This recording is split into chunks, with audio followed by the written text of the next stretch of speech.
Meus amigos, minhas amigas, minha gente, está começando o nosso Papo 10 aqui no www.cenarionoticias.com.br.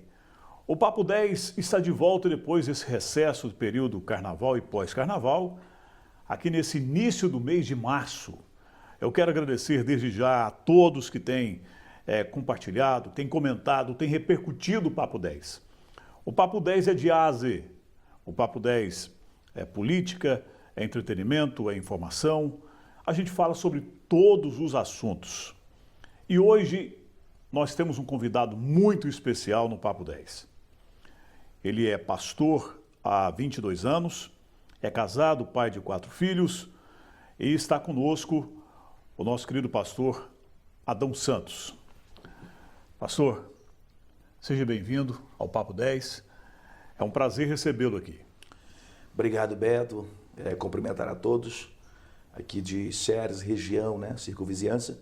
Prazer é meu estar fazendo parte desse programa. Alegria estar aqui nessa cidade pela primeira vez. Bom, a gente quer agradecer também a direção de imagens e vídeos de Valdivino Júnior Intense Filmes para qualquer tipo de evento. Você pode acessar essa entrevista no nosso novo canal no YouTube, que em breve estaremos fazendo promoção, e também no www.cenarionoticias.com.br. Pastor, o senhor está no Ministério Pastoral há 22 anos, correto? Correto, 22 anos. Mas me explica uma coisa. É de conhecimento de todos que o senhor tem uma deficiência visual, certo? Sim. O senhor nasceu com ela? Não, eu nasci com 15% da visão, e aí depois de um tempo, perdi primeiro o olho direito totalmente, depois o olho esquerdo.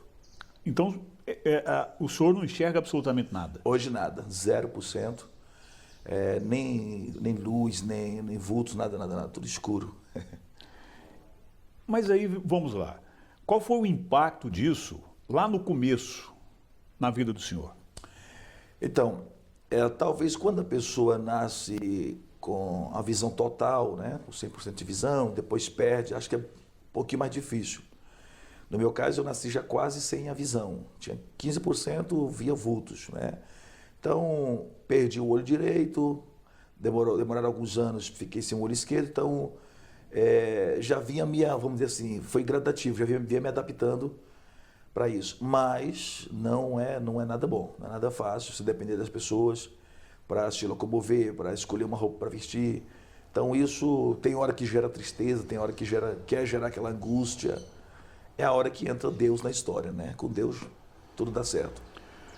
Nós temos um quadro aqui, que é o quadro sensação do programa, que todos ficam esperando, que é o quadro Apertando o Nó da Gravata. Mas ele é pastor, nós vamos fazer pergunta também que tem a ver.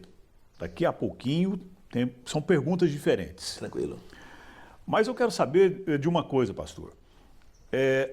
Obviamente, o senhor disse da dificuldade para se locomover, dificuldade, o senhor não pode dirigir, certo?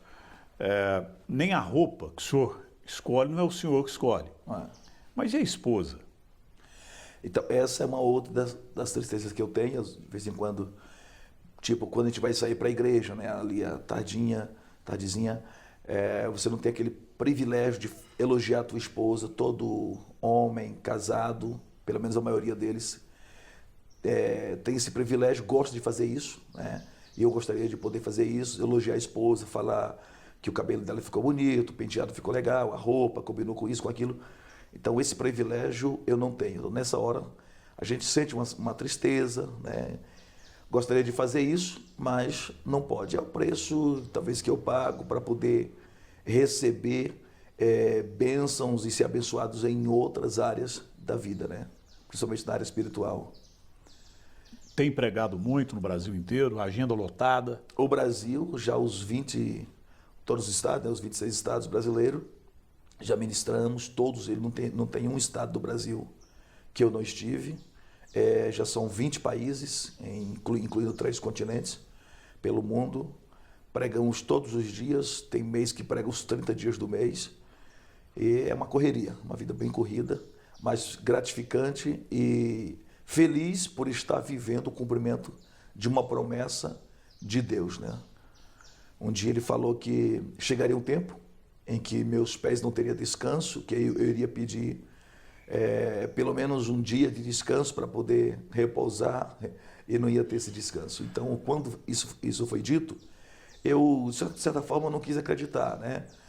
Acreditei desacreditando, porque eu olhava pela lógica. Pela lógica, onde é que um cego, né, além de cego, sem estudo secular, sem conhecimento teológico, iria viajar ao Brasil, pregar nos grandes eventos, ser convidado para pregar em grandes eventos no Brasil e fora do Brasil. Então eu quis desacreditar. E hoje eu vi que realmente quando Deus fala, Ele cumpre, a promessa dele não cai por terra. Aí vem a pergunta. Naturalmente, para o senhor conversar com as pessoas, para ter conhecimento de Bíblia, para ter base teológica, e o senhor acabou de dizer aí que não teve estudo secular. Mas como que o senhor ficou conhecendo a Bíblia? Porque nós sabemos da interferência de Deus na vida do ser humano quando ele quer. Paulo, por exemplo, ele teve que derrubar ele de um cavalo para ele mudar o rumo dele, né? E tem gente que diz, não, Deus não interfere na vida de ninguém, interfere quando ele acha que tem necessidade, ele interfere sim. Como que o senhor tomou conhecimento da Bíblia? O senhor já nasceu no lar cristão, se converteu depois? Como que o senhor conheceu a palavra de Deus? Foi ouvindo ou um outro método? Não nasci no lar cristão. Quando eu nasci, meu pai, ele tinha uma outra... Meu pai era maçom, minha mãe era espírita. Não nasci lá cristão, me converti já já com 16 anos de idade, né? Então, na adolescência. E não pude estudar secularmente devido ao problema visual. Teologicamente também nunca fiz teologia. E conheço o que conheço hoje, como o senhor disse, por intervenção divina. A Bíblia diz que quem quer conhecimento, quem quer sabedoria, peça a Deus, né? Deus tem para dar. Nós vamos encontrar na Bíblia, por exemplo, Salomão, que um certo dia, também preocupado com isso, ele chegou a pedir para Deus. Deus deu a ele o direito de um pedido. Pede-me o que queres que eu te faça. Salomão disse, eu quero sabedoria. E Deus deu sabedoria.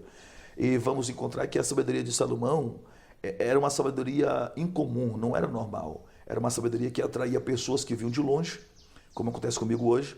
Era uma sabedoria que atraía pessoas que vinham à distância. Tem o caso da rainha de Sabá, que está na Bíblia, né? Veio de longe para ver de perto. E quando ela viu, ela disse, o que eu estou vendo não o que me contaram não é metade daquilo que eu estou vendo.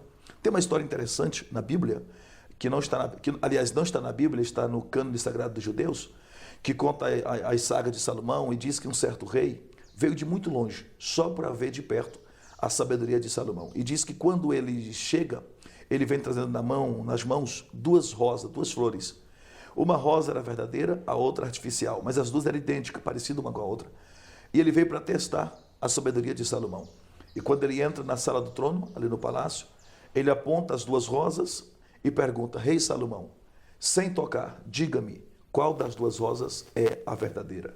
Salomão curvou a cabeça, diz a história, fechou os olhos e ele disse, Deus, honra a sabedoria que tu me deste. Quando ele abre os olhos, uma abelha entrou por uma das janelas do palácio, pousou sobre uma das rosas. E ele apontou o dedo e disse, a rosa verdadeira é essa que a abelha pousou sobre ela. Aquele rei, embasbacado, apontou o dedo e disse, Rei Salomão, verdadeiramente tu és sábio.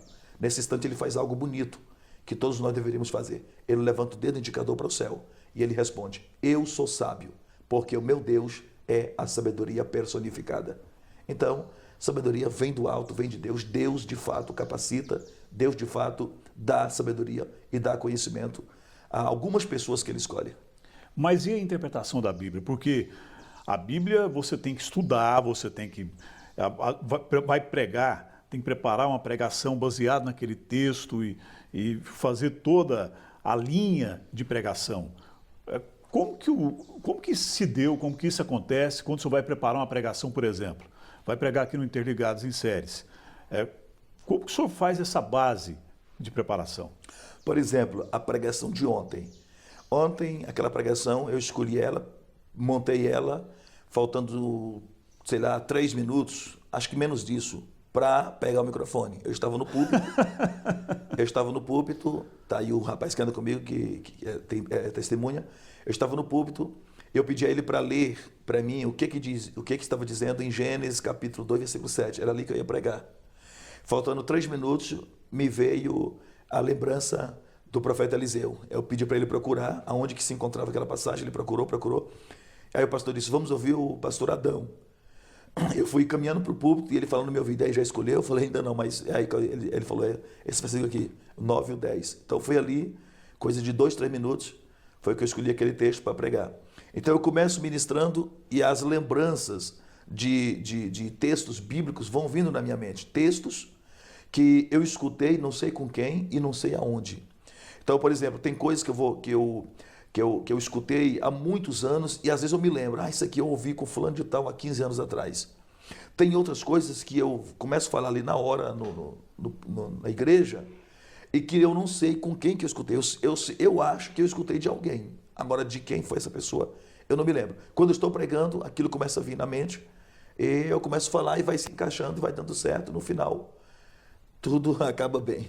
É porque tem pessoas que, infelizmente, fazem uma pregação errada, ela vai pregar sobre o pecado de Adão, ela termina em outro contexto que não tem nada a ver, né? É verdade. A pregação acaba não tendo... ela tem um início, mas não tem meio nem fim.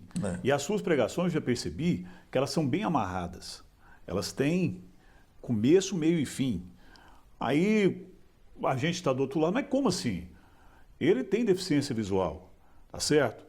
Será que é o que ele vai falando para alguém, alguém vai preparando ali um roteiro e ele memoriza esse roteiro? Eu ficava imaginando. Sim. Porque como que isso se dá, né? E de que maneira que o senhor estuda a Bíblia? O senhor ouve a Bíblia? Como que é que o senhor faz? Olha, muita gente já me perguntou isso, já me perguntaram, fizeram essa pergunta. Hoje nós temos a Bíblia disponível em áudio. A gente tem ela em áudio hoje disponível, até na internet, ou você pode comprar, né? Existe ela em áudio. Eu tenho uma em áudio, me deram uma Bíblia em áudio, só que dificilmente eu escuto porque falta de tempo. Já escutei, mas é muito difícil devido à correria. Então a maior parte mesmo não escuto. Também não sei ler em braille, né? Certo. Uma vez tem um amigo meu, ele é professor de braille, foi em casa, foi com a tarde comigo tentando ensinar, achei difícil passar o dedo daqueles pontozinhos, não aprendi. Também dificilmente escuto. A maior parte mesmo, como eu te expliquei, Deus me fazendo lembrar eu sei que eu devo ter escutado com alguém. Por exemplo, eu na minha fase de novo convertido, frequentava muito mesmo a escola dominical e também os cultos de ensinamento. Gosto muito. Então, na época eu não sabia que isso ia servir. Então, hoje eu vou pregar, praticamente, acho que 99% do que eu ouvi nos cultos de ensino e em escola dominical, eu memorizei. Mas memorizei mesmo. Então, hoje, quando eu vou pregar, aquilo me serve. Começo a me lembrar daquelas passagens que eu ouvi meu pastor pregar. E outra parte é hoje ouvindo pregadores que pregam no Brasil, no cenário nacional ou até mundial, na área evangélica. Tem alguns amigos que são, por exemplo, tem um amigo meu que ele não é evangélico, mas ele é professor de ciência. Quando a gente senta, a gente conversa muito. Ele não pensa, ele não imagina que eu estou aprendendo com ele. A gente está tipo que trocando ideias. Só que, na verdade, tudo que ele está falando, eu estou absorvendo. Então, quando eu vou ministrar, vocês percebem que uma boa parte da minha ministração sempre eu aplico alguma coisa de ciência para tentar não provar a Bíblia, porque a Bíblia ela por si própria se interpreta, mas para poder provar para as pessoas que o que a Bíblia disse, na verdade, a ciência confirmou, quer dizer, que a ciência já sabia antes da Bíblia. Aliás, que a Bíblia já sabia antes mesmo da ciência falar. Então, eu sempre uso muito de ciência nas minhas pregações. Uma boa parte eu aprendi com esse meu amigo, que nem ele sabe que eu aprendi com ele. Então, quando eu vou ministrar, aquilo vem na minha lembrança, vem na minha mente, e dá certo, encaixa com aquela passagem que eu estou falando, né? Como disse, no final, tudo dá certo e Deus é glorificado, né?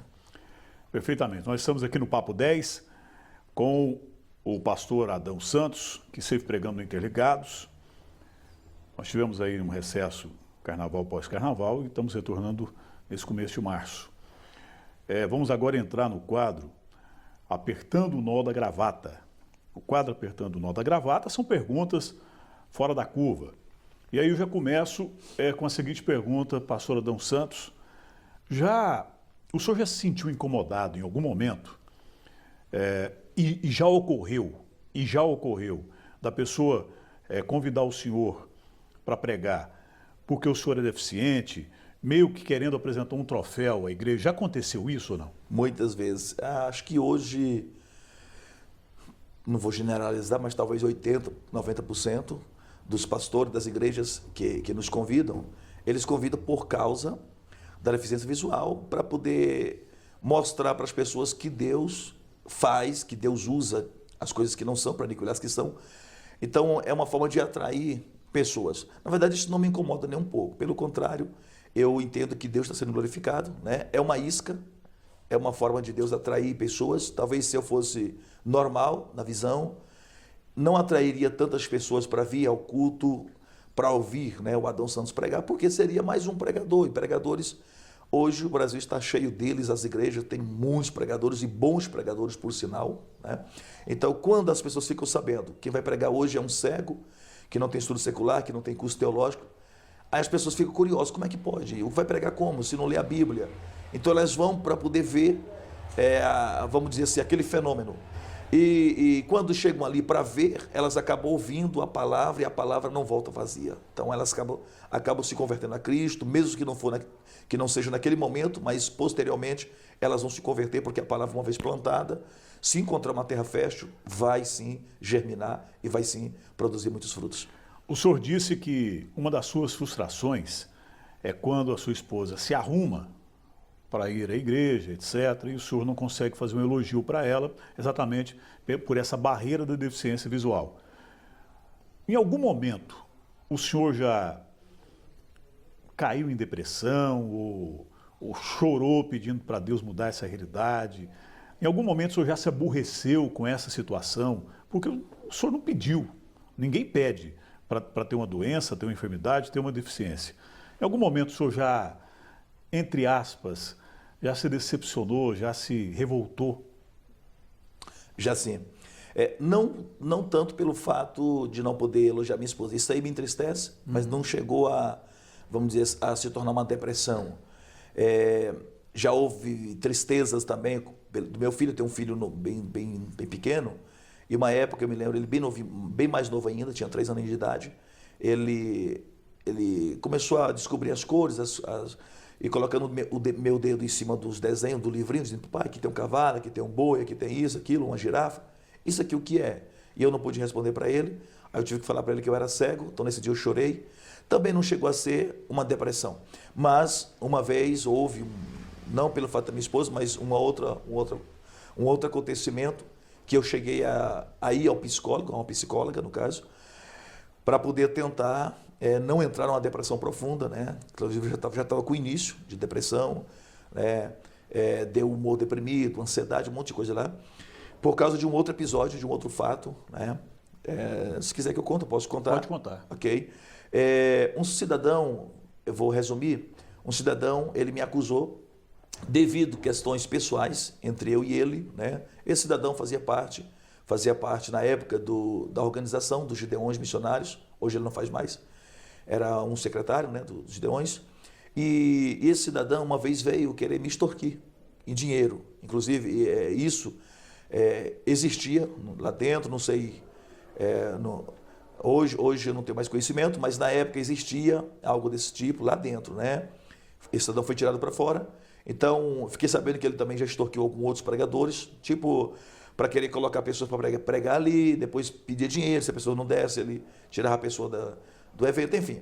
E ele veio também me extorquir, se eu não desse dinheiro para ele, como ele queria. 2 vezes ele fez algo parecido, 2 vezes ele me ameaçou se eu não fosse a uma certa agenda que ele marcou, onde as pessoas tinham contratado ele, e ele prometeu que me levaria para as pessoas, acho que envolveu dinheiro, enfim. Se eu não fosse, então eu não pregaria mais nos Gideões. E eu, com medo de não pregar, estava recém-chegado nos Gideões, né, por uma fraqueza, que a gente também é ser humano. Hoje eu não faria mais isso. Na época eu cancelei 2 agendas, por 2 vezes, né, para poder atender esse cidadão. Na 3ª vez ele disse, olha, agora você tem que me dar a quantia X. Se não me der, eu vou fechar as portas, vou falar com o pastor Cisino, você não prega mais nos Gideões. E então eu não cedi. Eu falei, olha, você faz o que quiser, dinheiro eu não vou dar. E não cedi a chantagem. Enfim, moral da história, ele falou, vou acabar com você, vou arrebentar você no Brasil. Eu imaginava que ele iria tentar levantar calúnias, tipo, na minha moral, atingir a minha moral, algo do tipo. Nunca imaginava que era da visão. E ele gravou um áudio falando mal dos Gideões, um monte de coisa, e falou mal de alguns pregadores. E o que ele falou de alguns pregadores, de fato é verdade. Eu tenho conhecimento, de fato é verdade. Existem muitos pregadores e pastores que hoje não têm mais compromisso com a palavra, que realmente alguns deles já foram encontrados usando drogas, em prostituição. E isso acontece não só no meio evangélico, mas em todos os segmentos. Isso tem os bons, tem os ruins, tem o trigo e tem o joio. Então, de fato, isso é verdade de alguns pregadores, e no meio dessas verdades, ele me jogou no meio. Então é mais fácil o povo acreditar agora, porque ele colocou a minha situação no meio de verdades que ele contou.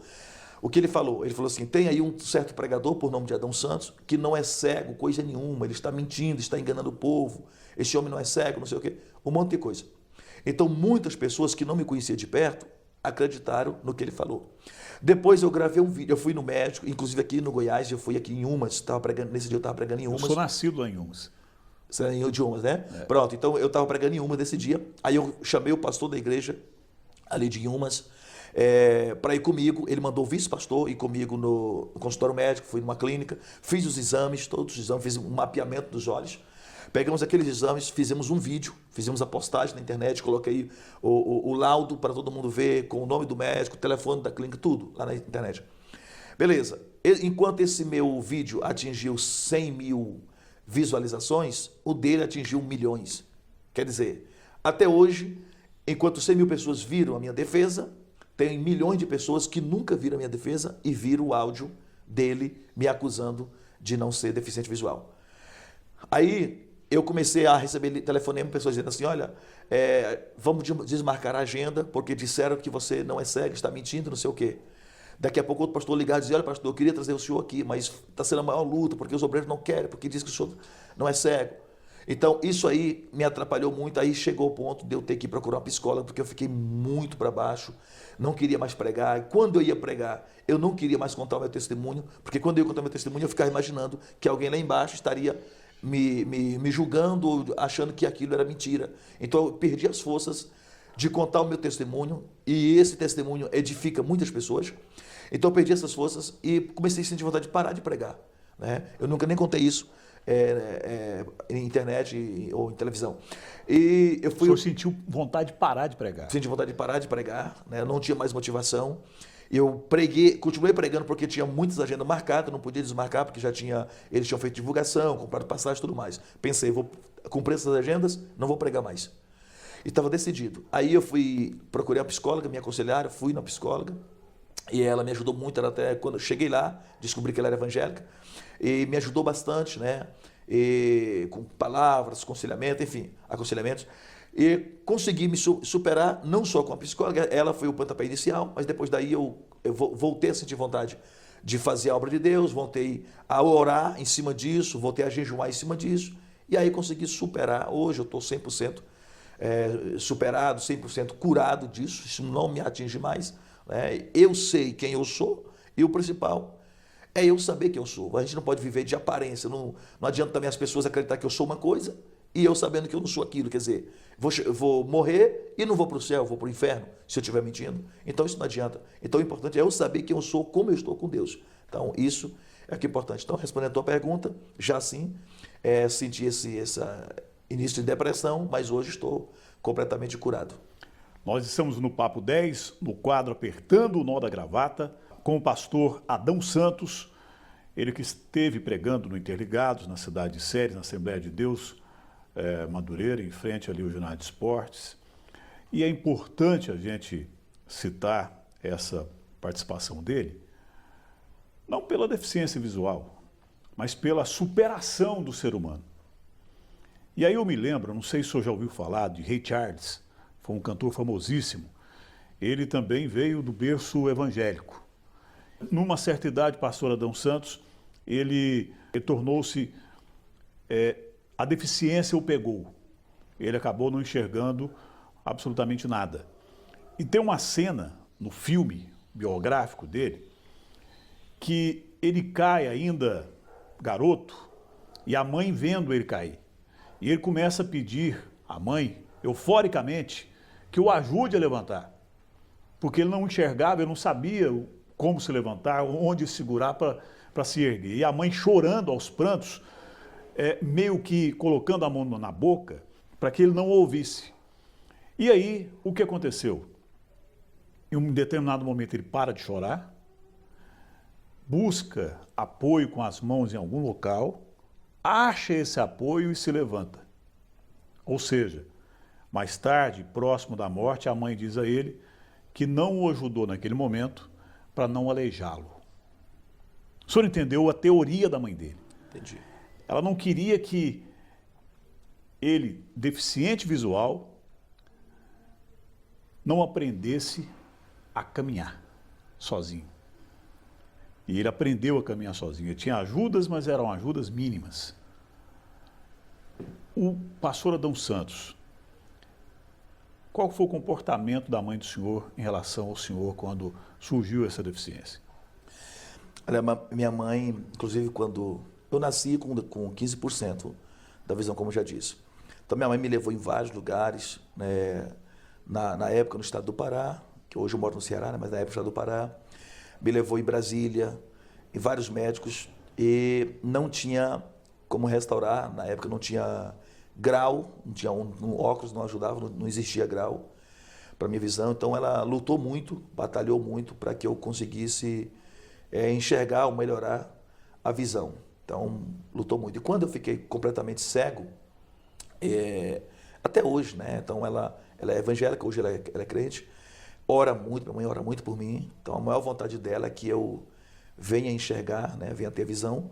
Mas hoje ela já também entendeu, como eu entendi, o propósito de Deus nessa deficiência visual. Mas assim como a mãe do Rei Charles, ela também em alguns momentos deixou o senhor fazer algumas coisas sozinho, às vezes até, sei lá, às vezes até o senhor caiu de alguma maneira, mas aprendeu com isso? Sim, sim. Tanto a minha mãe como minha esposa hoje, né? Às vezes tem algumas coisas que ela vê que eu vou fazer, mas ela deixa, ela não interfere ali para poder eu aprender a fazer aquilo. Exatamente. Né? Às vezes em casa, por exemplo, em casa eu ando sozinho. Eu ando, já conheço a casa, bem grande por sinal a casa, mas eu já conheço, né? Então ela deixa eu fazer, eu caminhar, mesmo com o risco de bater alguma coisa, para poder aprender, para me prevenir de uma hora que realmente eu precisar e não tiver alguém, eu já consiga me virar sozinho. Então, tanto a minha mãe como minha esposa me ajudam muito nessa parte, que às vezes parece que elas não estão preocupadas, mas aquilo é para poder a gente conseguir se virar, conseguir caminhar e, de certa forma, ter a sua independência, né? Isso é importantíssimo, né?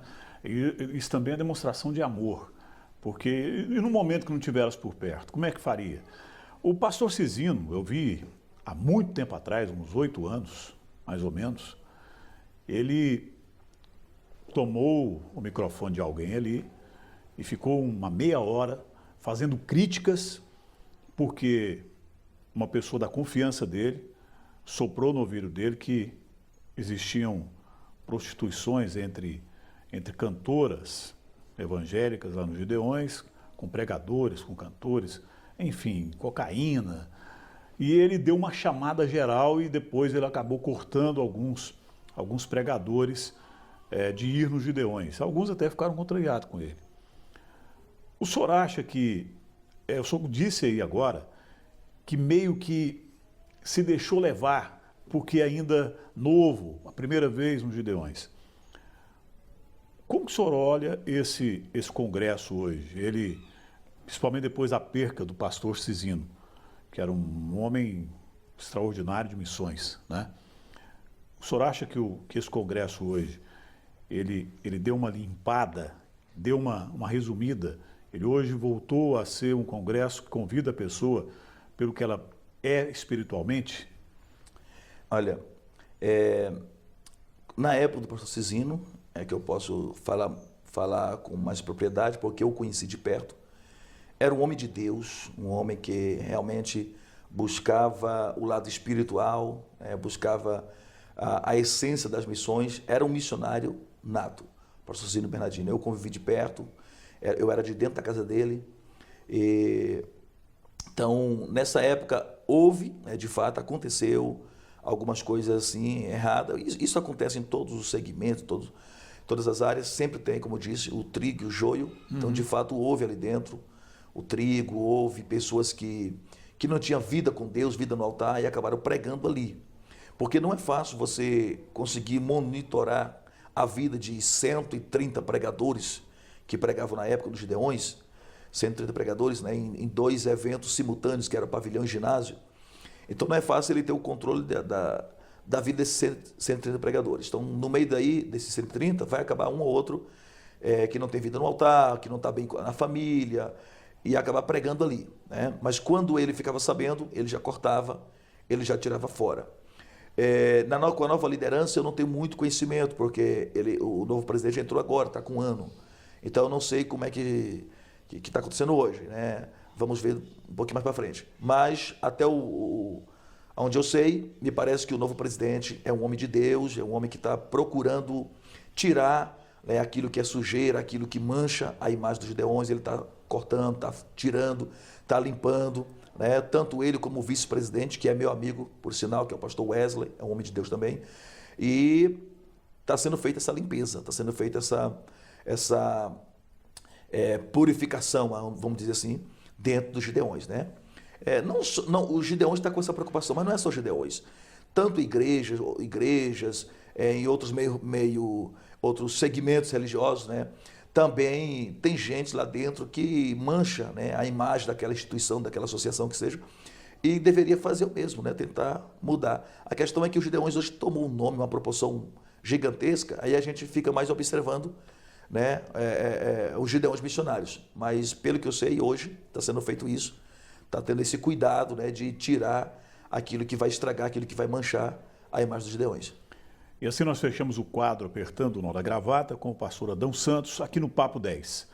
Já caminhando para o final da entrevista aqui no Papo 10, pastor Adão Santos, e para memorizar versículo, porque o versículo ele acaba sendo aplicado em um determinado momento da pregação para reforçar aquilo que o senhor está pregando, ou para dar um gancho em algo que o senhor quer construir de raciocínio. Como que o senhor memoriza versículo? Então, os versículos são as únicas coisas que alguém lia para mim, para eu poder memorizar, que hoje eu não memorizo mais, não tanto como antigamente. Não que eu não consiga, é que eu não foco muito mais em memorizar o versículo em si. Eu procuro aprender o texto, a essência do texto, da história, mas o versículo em si eu quase não memorizo mais. Antigamente, alguém lia para mim, eu tentava repetir, depois a pessoa lia de novo, 3, 4 vezes, eu memorizava aquele versículo. Então hoje eu já não pratico tanto. Mas para memorizar não é tão difícil. Você tem que praticar, tem que focar, se concentrar e praticar aquilo, né? Tem pessoas que repetem 3, 4 vezes, que era o meu caso, eu já memorizava. Tem outros que faz 10, 20 vezes, né, repetidamente, para poder memorizar. Mas alguém lia para mim, quando eu fazia isso há 10 anos atrás, 12 anos, lia para mim e eu memorizava. Então, como eu disse, hoje em dia eu quase não pratico mais a memorização de versículos. Eu trabalho mais tentando buscar mesmo o texto, entender a essência do texto. E quando o senhor prega em Apocalipse, por exemplo, Apocalipse, para muita gente, é muito complexo. O Dr. Russell Shedd, certa feita, perguntaram para ele sobre uma passagem no Apocalipse. Olha, eu não sou muito bom em Apocalipse. Como é que é? Porque tem textos mais complexos. Apocalipse, as profecias de Daniel, enfim. Como que o senhor consegue desenvolver um raciocínio claro em cima disso? Então, tanto o Apocalipse como as profecias de Daniel, que a gente chama de escatologia bíblica, né, que é a doutrina das últimas coisas. Então, é uma matéria bem complicada de se entender. Existem várias linhas de pensamentos, de interpretação sobre o Apocalipse, né? Então, muitos pregadores pregam bastante nesse livro, mas assim, você não pode dizer que você está você domina a verdade, né, do Apocalipse, não, porque existem várias linhas de interpretações, não é fácil de se compreender. Por exemplo, tem pessoas que acreditam que a tribulação será antes do arrebatamento. Outros acreditam que a tribulação será mais ou menos no período ali pelo arrebatamento. E outros acreditam que será bem depois do arrebatamento da igreja, né? Que são os pós-tribulacionistas, tem os... Enfim, então, não é fácil se compreender. E até porque o Apocalipse está cheio de figuras, cheio de símbolos, cheio de alegorias. Então, tem hora que a gente vai querer entender. Por exemplo, você vai ler lá, a besta que surgiu do mar, com 7 cabeças. Aí você vai querer entender com 10 diademas, não sei o quê. Você vai querer entender que aquilo é literal. Você vai ver na sua frente um monstro com 7 cabeças, com tantos diademas. E não é aquilo. Aquilo ali não é literal. Aquilo são símbolos. Né? Aquela besta, por exemplo, aquelas cabeças simboliza cidades, aquelas diademas simboliza coroas, ou seja, autoridades, poderes. Isso quer dizer que são nações, um grupo de nações que vão se juntar para poder dominar o mundo. Né? Você vai ver, por exemplo, as pontas que surgiram lá no animal que Daniel viu, e surgiu uma ponta pequena que cresceu, que dominou as demais. Enfim, é um rei que vai surgir para dominar o mundo, que vai ser o anticristo. Então, assim, todas aquelas imagens, aquelas figuras não são literais, são simbólicas, né, que você tem que entender de uma outra forma, você não pode entender literalmente. Então, não é muito fácil. Por exemplo, a besta surgiu do mar. O que significa mar? O que significa água? Nações. Então, um político que vai surgir das nações. Então, assim, não é fácil de ser compreendido. Você tem que orar muito mesmo e buscar uma compreensão, mas você entender 100%, dominar 100% o Apocalipse, ou você deter toda a verdade do Apocalipse, acho que não existe. Sempre nós vamos errar em alguma coisa ali. Só Deus mesmo que vai poder revelar 100% depois que nós chegarmos lá em cima. Como, por exemplo, a questão das 2 testemunhas, né? Tem gente que afirma que é Moisés e Elias. Tem pessoas que afirmam que é Moisés e Elias pelas características. Eu, por exemplo, eu particularmente não acredito que será Moisés e Elias. Eu acredito que serão 2 pessoas que terão as características de Moisés e de Elias. Você vê que um deles fará descer fogo do céu, quer dizer, tem as características de Elias. O outro trabalha com coisas da terra, com pragas, enfim, tal. Então, assim, a gente vai ver que são pessoas que têm as características de Moisés e de Elias. Mas eu acredito que são 2 pessoas mesmo que serão levantadas no período da tribulação, com essas características, mas não acredito que seja Moisés e Elias. Até porque uns acreditam que seria Elias, devido a Elias não ter morrido, devido a Elias ter sido transladado. Né? E colocaria o Moisés também sendo a outra testemunha. Só que Moisés, apesar de que nunca encontraram o corpo dele, a Bíblia fala que Moisés morreu. Aqui, o que acontece é que ninguém encontrou o corpo dele. Nunca acharam a sepultura dele. Mas ele, que tudo dá a entender que ele tenha morrido. A Bíblia deixa claro que ele morreu. É tanto que diz lá em Judas que quando Miguel contendia com Satanás pelo corpo de Moisés, aí o Miguel disse: o Senhor te repreenda, Satanás. Então, o corpo estava estendido, estava morto. E eles brigavam pelo corpo. Então, não daria para ser Elias e Moisés, né? E acredito que serão 2 pessoas que terão as características de Elias e de Moisés. Como que Deus fala com o Senhor? Porque Deus fala com a gente de várias maneiras. Ele fala com o Senhor de alguma forma especial? Olha, Deus tem várias formas de falar com a gente. Comigo, por exemplo, eu já ouvi por muitas vezes a voz de Deus de forma clara, aqui mesmo no ouvido, não é no coração. Aqui no ouvido, como eu estou escutando o Senhor você falar comigo agora. Mas também, já muitas vezes, Deus falou comigo aqui dentro, no coração. Eu vou fazer uma coisa, algo, e vem forte para não fazer aquilo, e já tentei fazer e depois deu errado. Então, devido muitas vezes você apanhar, aí você começa a entender que é Deus falando. Aí você aprende para as próximas vezes não errar. Então você entende que é Deus falando com você no coração. Às vezes vem forte no pensamento. Então, assim, não dá para ensinar as pessoas como elas devem fazer para entender a voz de Deus, para conhecer a voz de Deus. É só você praticando mesmo, você próprio vai descobrir, vai entender que Deus está falando. Tem pessoas que aprendem rápido, outras demoram a conhecer a voz do Pai. Lá na Bíblia, nós vemos alguns personagens, por exemplo, Isaac, em determinado momento, ele perdeu a visão, né? E tem aquele episódio entre os irmãos, aí a mãe, de certa forma, colabora com Jacó, né? E depois Paulo, ele fica 3 ou 4 dias, 3 dias com a sua, sem visão nenhuma, né? E depois ele acaba vendo a Jesus, que é algo extraordinário. Eu pergunto ao senhor, qual personagem da Bíblia que o pastor Adão Santos se identifica mais? Tem algum personagem que o senhor olha, mesmo que ele tenha a visão perfeita? Olha, muitas pessoas, né, a maioria, elas sempre vão dizer que se identifica muito com Paulo. Acho que Paulo é aquele apóstolo, aquela pessoa que fala muito a nossa linguagem de hoje, apesar de que os seus ensinamentos são bem profundos. Pedro mesmo disse que era difícil de ser entendido. Verdade. Né? Mas assim, o Paulo, ele é a pessoa que mais nos compreende. Eu acho que pelo fato dele ter direcionado o seu ministério aos gentios, os demais apóstolos ficaram voltados muito aos judeus, né, e tentaram ainda segurar aquela questão da tradição judaica, da circuncisão, de guardar o sábado, enfim, da questão da carne dos animais. Já o Paulo não. O Paulo, ele tentou quebrar, né, essa tradição judaica, não desobedecendo, mas entendendo que aquela lei era direcionada ao povo de Israel. E ele tentou entender e tentou ensinar para a gente que a graça foi nos dada através de Jesus Cristo, e que nós deveríamos servir a Jesus dentro de uma certa liberdade, né, que Jesus nos trouxe. Ele veio para nos libertar. Então Paulo, ele voltou muito seu ministério para o povo gentil, do qual nós fazemos parte deste povo hoje. Então assim, eu me identifico muito com o ministério de Paulo, talvez por causa disso.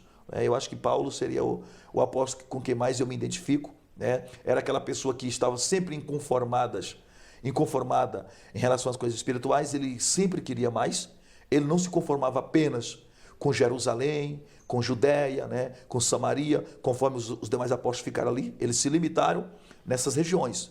Pedro, Tiago, João, os demais. Já o Paulo não. O Paulo, ele depois que alcançou essas regiões, ele quis ir para a Ásia Menor, depois ele foi para Roma. Enfim, ele não se conformava em apenas ganhar essa cidade. Ele queria ganhar outra e outra e outra. Quando Deus usava ele com um certo milagre, ele já queria outro. Quando Deus falava com ele de uma forma, ele já não queria mais ouvir, já queria ir no céu e já queria ser arrebatado, ao ponto dele ter sido mesmo. Ele disse, conheço um homem, que era ele próprio, que há 14 anos atrás foi arrebatado ao terceiro céu, e lá foi lhe dita palavras inefáveis. Enfim, então era um homem inconformado. Ele sempre queria mais e mais de Deus. Por isso, eu me identifico com o ministério de Paulo. Eu sou esse inconformado, sempre quero mais e mais de Deus. Pastor Adão Santos, eu estudei, ainda garoto, com uma pessoa lá em Umas, o Zezinho, que ele não tinha os braços e as pernas. E ele escrevia com a boca. Ou seja, o senhor não enxerga e tem a agenda lotada, é pregador itinerante. Prega não só no Brasil, como em vários países mundo afora. Onde eu quero chegar? Tem pessoas que são totalmente saudáveis e são cheias de muletas. O que o senhor poderia dizer, para a gente já encerrar o Papo 10, para essas pessoas que são 100% saudáveis, não tem nenhuma deficiência, não tem uma doença, e que vivem colocando muletas no seu dia a dia, na sua vida, como desculpa? Olha, eu vou falar uma palavra que talvez até pareça um paradoxo. Cego não são aqueles que não enxergam. Cego são aqueles que não querem ver. Então tem pessoas que não enxergam, mas têm visão. Eu, por exemplo, não enxergo, mas tenho visão. Tem pessoas que enxergam, mas não têm a visão que deveria ter, tanto a visão espiritual, a visão intelectual. Tem pessoas que enxergam, né, com os olhos físicos, mas eles não veem com a mente. Então, eles sempre colocam obstáculo, eles sempre estão cheios de amuleto, como o senhor falou, de muletas, enfim. Então, mesmo que você enxerga fisicamente, busque a visão, tanto espiritual como intelectual, e a visão é que te faz ver aquilo que você precisa ver. Então, enxergar com os olhos físicos é uma coisa. Ver com a mente, ver com o espírito é uma outra coisa. Por exemplo, tem pessoas que conseguem enxergar com os olhos físicos. E quando ele olha, por exemplo, para uma chuva caindo na terra, os olhos dele vai transmitir a seguinte mensagem: chuva, vento forte, tempestade, árvores arrancadas, casa destruída, ou seja, destruição, catástrofe. Uma outra pessoa que não apenas enxerga, mas tem visão, talvez ela vá olhar para aquele mesmo cenário de uma outra forma. Chuva, terra molhada, um ótimo ambiente para se plantar, para se produzir, para se ter uma grande colheita. Então, olha a diferença de quem enxerga para quem tem visão.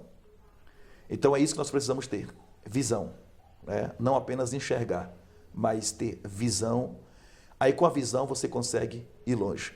Você vai ver, por exemplo, o Geazi, ele olhou de manhã cedo e viu aquele monte de soldados inimigos da Síria sitiando a região em que eles habitavam, querendo prender o seu senhor, que era Eliseu. O Eliseu acordou tranquilo, Geazi disse: meu senhor, estamos cercados, estamos perdidos. Olha os inimigos. O Eliseu olhou e disse: Deus, abra os olhos dele para que ele veja. Quando Deus de fato abriu os olhos do Geazi, Geazi disse: homem de Deus, agora eu estou vendo por trás dos inimigos carros e cavalos, né, que eram anjos. Ele disse: são mais os que estão conosco do que os que estão com eles. Então, bom não é enxergar, bom é ter visão. E tomara que Deus abra e dê essa visão a parte, ou grande parte, a maior parte da classe política nesse país que, infelizmente, tentam tirar a visão do povo brasileiro com suas práticas. Pastor Adão, foi um prazer recebê-lo aqui no Papo 10. Prazer foi meu. Muito bom mesmo. E que Deus possa continuar usando o senhor, um homem de Deus. Sempre, claro, vão se levantar pessoas que vão tentar apagar. Mas se o senhor foi levantado por Deus, e foi, porque assim como lá em Atos, onde os fariseus diziam: olha, esses homens, vamos deixar eles. Se eles forem de Deus, não tem como nós lutarmos contra Deus. Não é? Vamos ver até onde vai. Então, eu acho que isso é importante, o senhor ser usado por Deus, a superação que o senhor tem, é um deficiente visual, mas que em momento nenhum fica se lemuriando. Claro que teve no início, como o senhor contou, os percalços, as fraquezas, mas agora superado com maturidade, Deus dando o direcionamento, a força e principalmente conduzindo o senhor com o Espírito Santo para que o senhor possa levar e pregar a palavra dele. Muito obrigado, que o senhor tenha mais sucesso ainda na sua vida ministerial. Beto, muito obrigado, eu agradeço a todos, né? E usando aquilo que eu falei, que tive um início de depressão devido ao que aconteceu, para mostrar que nem todos nós somos perfeitos. Aliás, não existe ninguém perfeito, perfeito só Jesus.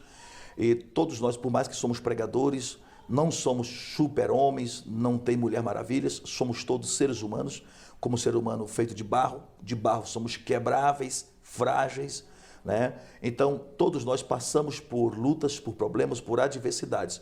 Agora, a questão não é você cair, é você permanecer caído, né? Então, tem gente que cai e permanece, outros caem e se levantam. Então, vamos nos levantar, bater a poeira, dar a volta por cima, a vitória é nossa, Canaã está logo ali, então vamos em busca da vitória, ela está depois da muralha. Vamos em frente, vamos adiante, vamos avante, a vitória é de quem persiste, a vitória é de quem persevera.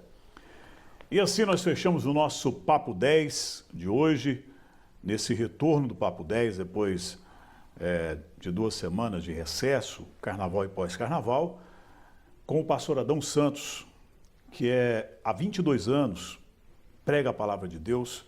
O propósito de entrevistá-lo foi exatamente mostrar a todos que a superação, ela não é uma necessidade. A superação é um dom que Deus dá. Então, na dificuldade, veja diferente. É claro que é difícil quando se está numa dificuldade, você vê diferente. Mas é preciso fazer diferença e saber que Deus tem um propósito em cima de cada coisa. Vem a dificuldade, até mesmo a enfermidade, como no caso do pastor Adão, Não fazer disso uma muleta ou algo para você ficar acamado. Olhar para frente, andar para frente e saber que Deus pode ter um propósito em cima daquilo. Com toda certeza, Deus terá esse propósito em cima daquilo. Que Deus possa abençoar a sua vida. A direção de imagens e vídeo é de Valdivino Júnior, Intenso Filmes, para qualquer tipo de eventos. O Papo 10 continuará sempre todas as segundas-feiras às 10 da manhã. Aqui Beto Mendes. Até lá e um grande abraço.